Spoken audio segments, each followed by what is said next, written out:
ভয়াবহ দাবানলের আগুনে দাউ দাউ করে পড়ছে ইসরায়েল। আগুনের লেলিহান শিখার কাছে অসহায় হয়ে দিক বেদিক ছুটছে মানুষ।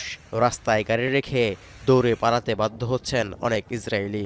পুড়ে গেছে বেশ কয়েকটি গাড়িও। ধোঁয়ায় কালো হয়ে গেছে চারপাশ। দাবানলের এই তাণ্ডব ইসরায়েলের বাণিজ্যিক রাজধানী তেল আবিব থেকে জেরুজালেমে যাওয়ার প্রধান সড়কেও ছড়িয়ে পড়েছে। এক সপ্তাহের মধ্যে দ্বিতীয়বারের দাবানলের হানায় টালমাটাল নেতানিয়াহু প্রশাসন। জেরুজালেম ও তেল আবিবের বিভিন্ন সড়ক ও বাড়িঘর থেকে বিপদগ্রস্তদের উদ্ধারে চলছে তৎপরতা। ধোঁয়ার কুণ্ডুলিতে শ্বাসকষ্টের কারণে অসুস্থ হয়ে পড়ছেন অনেকে। প্রচণ্ড তাপ এবং বাতাসের কারণে জেরুজালেম থেকে ছড়িয়ে পড়ে দাবানল।